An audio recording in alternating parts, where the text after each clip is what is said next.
Oke, baik. Sekarang kita akan melangkah ke topik selanjutnya, yaitu siklus biogeokimia. Apa hubungannya dengan yang tadi gitu ya? Jadi yang kita diskusikan tadi itu sebetulnya adalah proses pendauran nutrien di dalam ekosistem. Ya, di dalam ekosistem Anda sudah tahu sekarang itu utamanya dibangun oleh proses primary productivity dan dekomposisi. Ya, nah dan dua proses besar itu biologically mediated, ya. Nah, tapi sebetulnya kalau kita melihat beyond ekosistem di dalam sebuah ruang yang lebih luas, kita akan melihat bahwa berbagai transformasi senyawa itu tidak hanya terjadi di komponen yang biotik dari suatu ekosistem, tapi juga komponen abiotiknya, misalnya atmosfer, ya, air, tanah, dan batuan induk. Nah, keseluruhan pergerakan nutrien dari non-living komponen ke living komponen dan kemudian kembali ke non-living komponen di dalam ekosistem itu yang lebih luas kita sebut sebagai siklus biogeokimia. Bio karena ada siklus yang melibatkan biological processes, geo dan chemical melibatkan geological processes.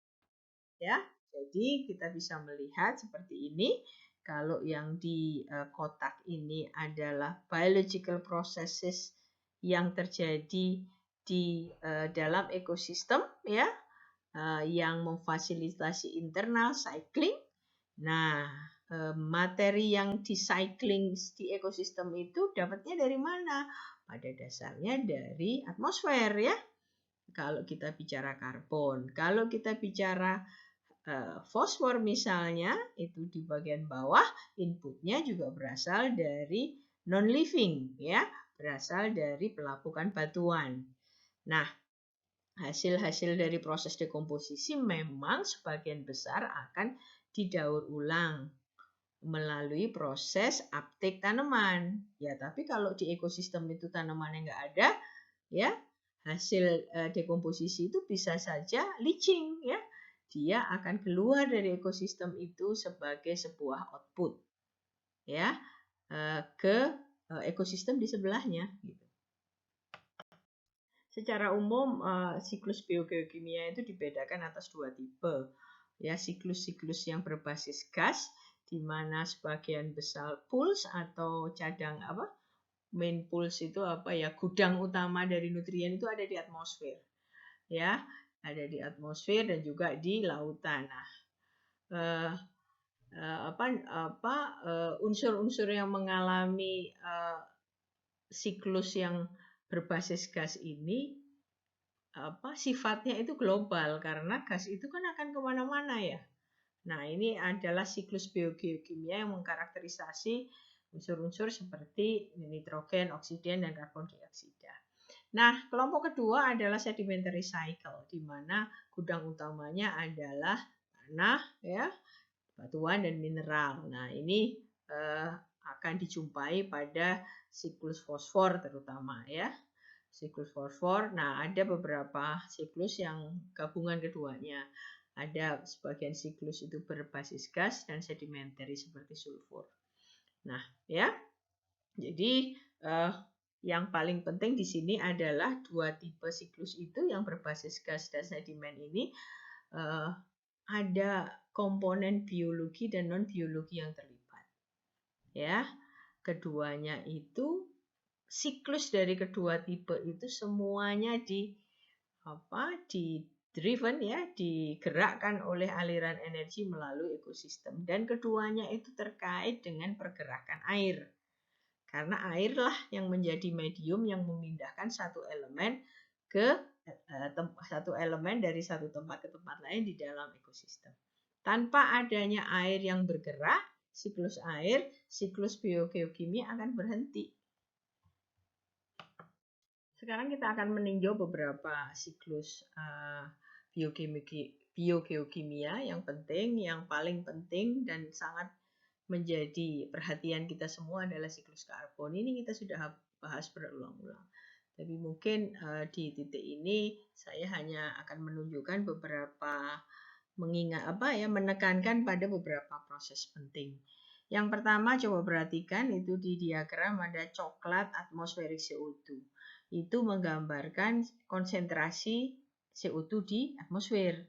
Nah, jadi coba perhatikan arah panahnya. Jadi kita bisa tahu konsentrasi atmosfer at any time itu akan dipengaruhi oleh aktivitas-aktivitas yang rilis atau mengemisikan CO2 dan aktivitas-aktivitas yang mengambil CO2 dari atmosfer. Nah, aktivitas yang merilis CO2 apa? Kalau kita bicara ekosistem alam, rilis CO2 Anda bisa lihat itu melalui proses respirasi. Respirasi seluler baik dari organisme, baik dari tanaman, hewan maupun mikrobial organisme yang di tanah.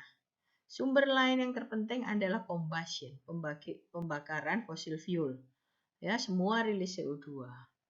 Nah, kemudian ada juga emisi dari badan perairan. Nah, ada proses uptake-nya, proses menguranginya bagaimana? Ya, jalur untuk mengurangi konsentrasi CO2 terpenting di terestrial adalah fotosintesis. Coba perhatikan, nggak ada jalur yang lain ya. Hanya fotosintesis. Sedangkan untuk di aquatic environment ada proses di mana CO2 itu bisa berdifusi di air. Itu jadi saya ulangi, kesetimbangan atmosfer at any time konsentrasinya bergantung pada rilis CO2 dan juga absorpsi CO2. Nah, ada suatu proses di masa lalu di mana mengarah ke terbentuknya bahan bakar minyak ya. Proses dekomposisi yang tidak terjadi karena syarat-syarat untuk dekomposisi adanya microbial activity nggak bisa terbentuk karena kondisinya anaerobik ya, sehingga terbentuknya rawa. Kita sudah diskusi ini gambut, kita sudah diskusi ini ya. Gambut itu adalah partly decomposed material. Nah, gambut yang berada di suatu struktur geologi tertentu tertekan, dibiarkan dalam jangka waktu yang lama, dia akan bertransformasi menjadi apa yang namanya batu bara ya, coal. Nah, proses yang mirip secara umum ya, yang bahan bakunya adalah mungkin invertebrate kuno itu juga mengalami suatu proses di mana biomasanya itu menjadi minyak begitu. Nah, itu kan tersimpan di dalam tanah. Dia hanya rilis di atmosfer kalau oleh manusia itu digali dan ditambang dan digunakan untuk bahan bakar. Maka CO2 yang tadinya ada di dalam tanah itu dia rilis ke atmosfer. Nah, kalau tadi adalah proses utamanya di dalam ekosistem, ini adalah neracanya secara global ya. Kalau kita bicara neraca, biasanya kita bicara fluxes ya, laju di suatu kuantifikasi suatu fluxes ya, suatu aliran. Nah, ini kita bisa melihat secara kuantitatif neraca karbon secara global. Ya karena karbon itu kan itu tadi basisnya siklus biogeokimia gas. Jadi dia muter-muter di atmosfer kan. Makanya susah kalau kita lihat siklus karbon itu secara lokal itu tidak utuh gambarannya. Yang paling cocok memang dilihat secara ada suatu kepentingan tertentu dia dilihat secara global. Nah, di sini gambar yang sebelah kanan, yang merah itu adalah major carbon pool, artinya gudang utama nyimpen karbon itu di mana ya? Ada yang di atmosfer, ada yang di vegetasi ya, ada yang di lapisan laut dalam ya, ada sebagai bahan organik dan ada sebagai fossil fuels. Nah, Anda perhatikan ada angka-angka di situ. Jadi proses-prosesnya respirasi misalnya ada angka 60 itu satuannya gigaton per tahun ya.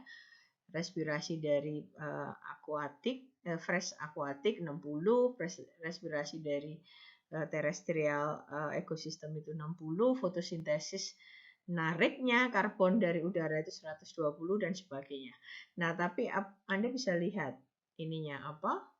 Pulse-nya yang banyak di mana? Ya, cadangan coba lihat. Atmosfer itu 750, gede ya. Ya, jadi ini kita bisa lihat berbagai perbandingan laju fluxes di dalam siklus karbon. Nah, siklus nitrogen ya ini agak sedikit berbeda gitu ya. Nah, ini kalau saya selalu bilang karbon itu tidak pernah kurang di dalam ekosistem, itu selalu lebih-lebih. Jadi kalau kita bicara kekurangan nutrisi, kita jarang bicara kekurangan karbon, tapi kalau nitrogen agak sedikit lain ya. Karena kita sudah bahas ya, organisme terutama tumbuhan itu memerlukan nitrogen dalam bentuk yang khusus. Semua organisme hewan tumbuhan itu butuh nitrogen ya, karena dia adalah penyusun utama protein. Nah, untuk tanaman nitrogen itu diuptake ya dalam bisa diserap hanya dalam dua bentuk, dalam amonium atau nitrat. Ya. Nah, di saat yang sama atmosfer itu sebetulnya juga banyak nitrogen. Ya. 80% katanya gas itu, komposisi gas itu terdiri atas nitrogen, tapi dia ada di dalam bentuk N2. Nah, N2 itu adalah bentuk nitrogen yang tidak bisa diserap langsung oleh tanaman.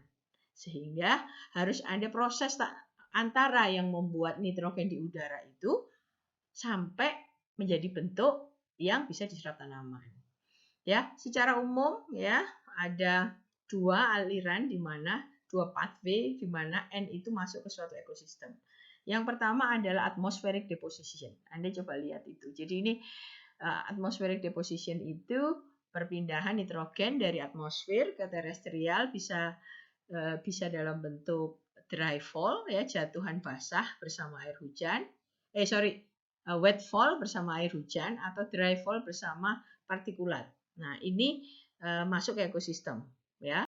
Nah, yang kedua adalah fixation. Bagaimana N yang ada di atmosfer itu difiksasi ya, difiksasi. Ada dua macam fiksasi yang tidak melibatkan komponen biologi, misalnya karena kilat begitu. Yang kedua adalah fiksasi biological fixation. Ya, Anda bisa lihat itu N2 panahnya ada dua panah ke bawah yang mengarah ke tanah, yang sebelah kiri itu fiksasi oleh free living ya and fixing bacteria. Saya sudah pernah diskusi ini di kelas. Ada kelompok bakteria yang punya kemampuan untuk mengkonversi N dari atmosfer dalam bentuk N2 menjadi amonium atau nitrat. Ya, bakteri itu bisa free living, jadi dia hidup di tanah, atau bisa bersimbiosis dengan akar tumbuhan ya, yang membentuk salah satunya struktur yang namanya nodul di tanaman-tanaman leguminosae atau fabaceae. Ya, jadi itu biological fixation. Ya, setelah itu baru N2 itu ada di dalam bentuk nitrat atau amonium yang bisa diserap oleh tanaman. Nah, sumber nitrat dan amonium di tanah selain dari biological fixation, yang paling penting juga adalah dari dekomposisi dan mineralisasi dari dead organic material. Ya, jadi itu. Ini secara umum ini menggambarkan hal yang sama dengan tadi yang sudah saya sampaikan, tapi di sini ada panah-panah yang menggambarkan sebetulnya kuantifikasi dari proses-proses itu tersebut. Nah, mungkin yang belum saya sebut adalah yang terakhir, bagaimana kemudian karbon yang ada di daratan itu kemudian dirilis kembali ke atmosfer ya. Jadi ada proses di mana nitrat itu oleh bakteri tertentu diubah melalui proses denitrifikasi menjadi N2 kembali ke atmosfer.